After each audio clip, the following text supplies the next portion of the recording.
warahmatullahi wabarakatuh. Apa kabar? Kembali berjumpa dengan saya, Herskuno Arif dari Forum News Network.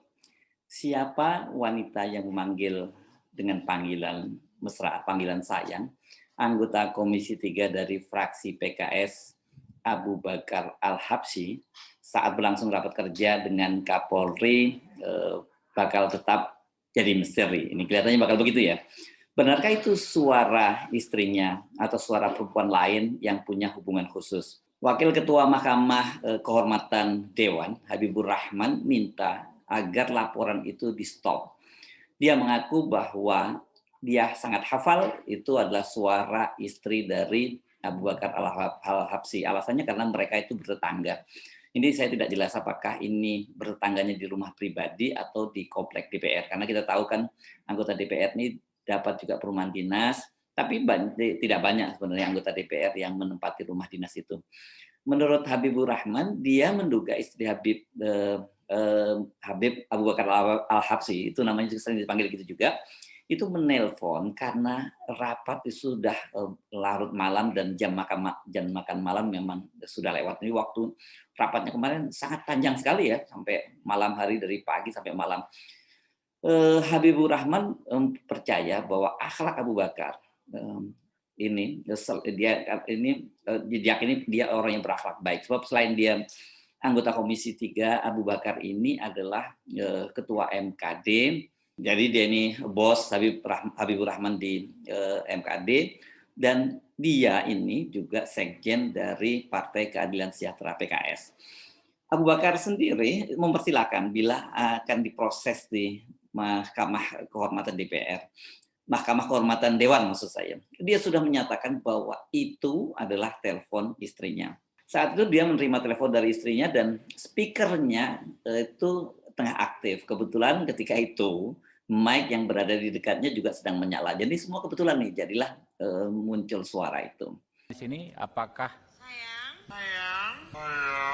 bagaimana gitu loh di tesnya. Terima kasih.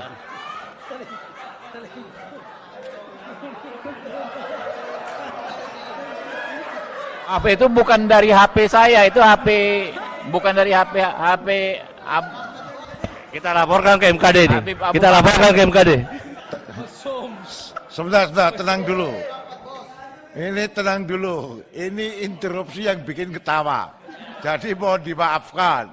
Karena ini interupsi yang secara tiba-tiba bikin hati berdebar-debar, ya. Adinda, Habib. Tidak ada pelanggaran kode etik. Telepon bunyi sayang itu dari keluarga saya, ujarnya. Satu hal yang perlu diperhatikan, tidak ada masalah etik di situ, kata dia. Nah, bagaimana pendapat Anda sendiri?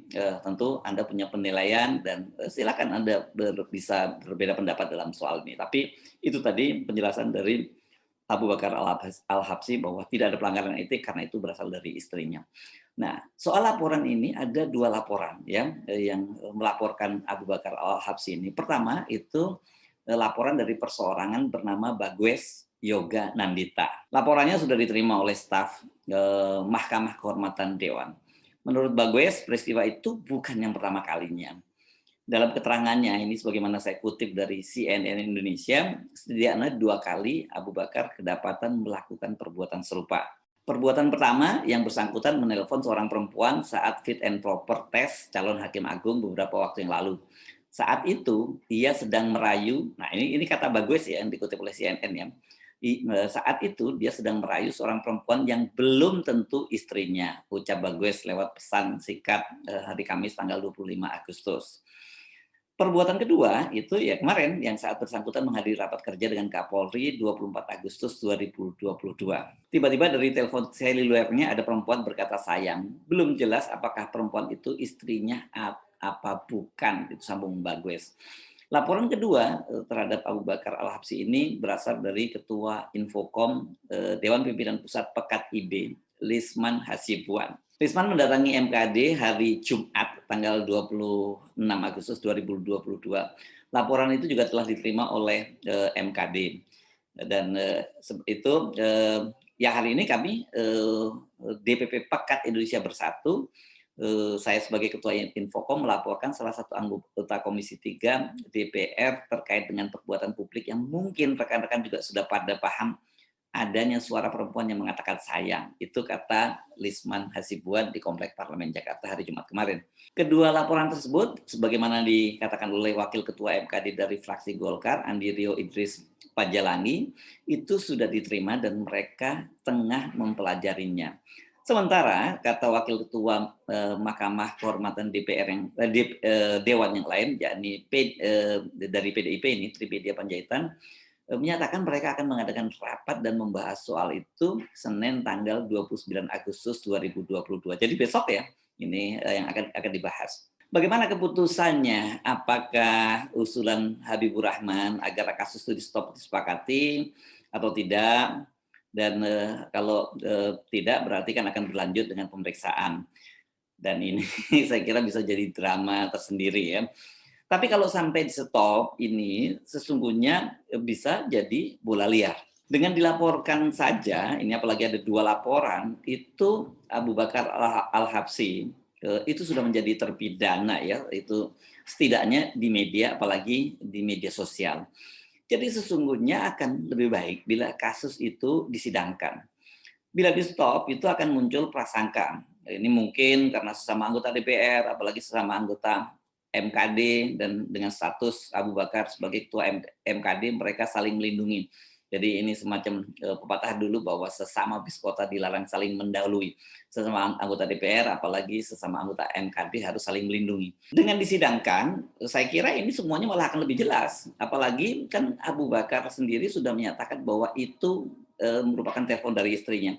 Kan gampang nih ya, tinggal saja panggil istrinya benar atau tidak. Bila istrinya mengaku memang dia yang menelpon dan dan kemudian MKD tentu saja tidak boleh hanya menerima pengakuan itu. Bisa kok jadi lakukan cross check misalnya memeriksa CDR atau call detail record ya. Call detail record ini kan menunjukkan aktivitas handphone pada satu waktu dan pada tempat tertentu. Ini bisa operator dari telepon itu punya data-data semacam itu. Nah, nanti tinggal saja diperiksa CDR-nya. Saya kira MKD punya hak untuk meminta hal itu kepada operator teleponnya dan kemudian HP-nya tinggal dicocokkan dengan nomor apakah betul nomor itu nomor istrinya Habib Abu Bakar Al-Habsyi.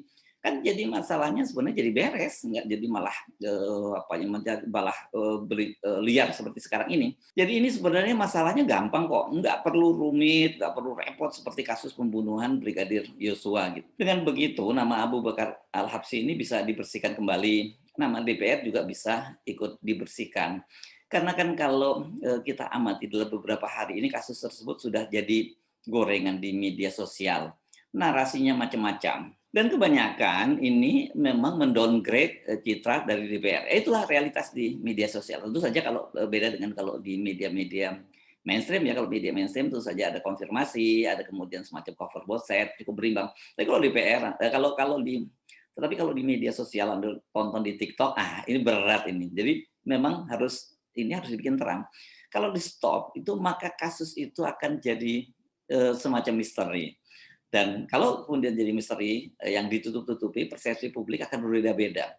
Mereka bebas menafsirkan dengan keyakinan masing-masing, dan itu tentu saja dampaknya tidak baik bagi Abu Bakar Al-Habsyi, bagi PKS juga, partai yang sekarang dipimpinnya karena dia sekjen, dan juga khususnya kepada para anggota DPR. Apalagi kalau sudah menjurus ke arah fitnah. Kalau saya amati di perbincangan tadi, di medsos itu tingkat kepercayaan netizen terhadap anggota DPR itu saat ini juga sangat rendah. Jadi mohon maaf kalau ada pernyataan-pernyataan gitu tadi yang disampaikan oleh anggota DPR, posisi publik itu akan cenderung sementara curiga dulu atau tidak percaya dulu. Nah ini saya kira tugas dari Mahkamah Kehormatan DPR, Mahkamah Kehormatan Dewan untuk mendudukkan persoalannya secara terang, benderang, secara transparan. Jadi, saya kira kalau kemudian kasus ini disidangkan oleh Mahkamah Kehormatan DPR, apalagi bila dilakukan secara transparan, terbuka begitu, karena ini kan tidak ada soal yang berkaitan dengan motif orang dewasa. Meskipun motif dewasa kan sebenarnya ini hanya biasa saja, ini hanya pernyataan sayang itu yang biasa dilakukan oleh sepasang kekasih atau antara suami dan istri, bahkan juga antara anak dan orang tua juga sering menggunakan kata ini bisa sedikit memulihkan citra dan persepsi publik terhadap DPR. Nggak usah repot-repot, tiru saja mitra kerja Anda. Ya, ini Komisi 3 kan punya mitra kerja dengan Kapolri. Dan Kapolri, Jenderal Istio Sigit Prabowo sudah menunjukkan langkah-langkahnya dalam menangani kasus Sambo.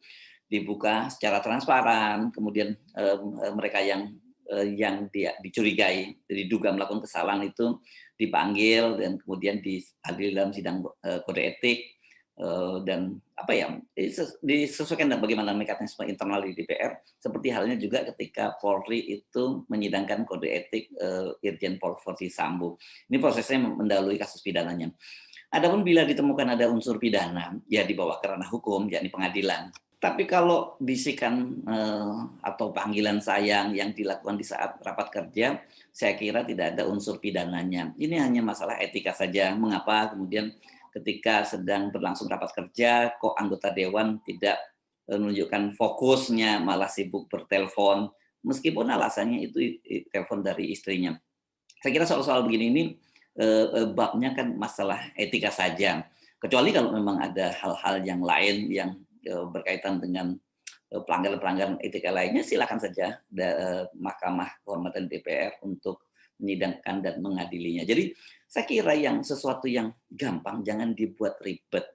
Sekali lagi, kalau kasus ini kemudian dipetieskan karena dianggap sudah clear dengan penjelasan bahwa dari Habibur Rahman bahwa itu adalah suara istri dari Abu Bakar Al-Habsyi, dan Abu Bakar Al-Habsyi juga sudah menyatakan bahwa itu istrinya. Ya sebenarnya ini harusnya kan nggak perlu jadi masalah, bawa saja langsung ke sidangnya di Mahkamah Kehormatan Dewan. Saya Arsynul Arif dari Forum News Network. Sampai jumpa lagi. Wassalamualaikum warahmatullahi wabarakatuh. Di sini apakah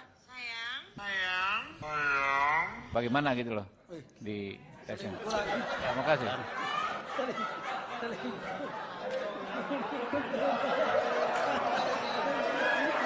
Maaf, itu bukan dari HP saya, itu HP bukan dari HP. Kita laporkan ke MKD ini. Kita laporkan ke MKD. Sebentar, tenang dulu. Ini tenang dulu. Ini interupsi yang bikin ketawa. Jadi mohon dimaafkan. Karena ini interupsi yang secara tiba-tiba bikin hati berdebar-debar kan. Adinda, Habib.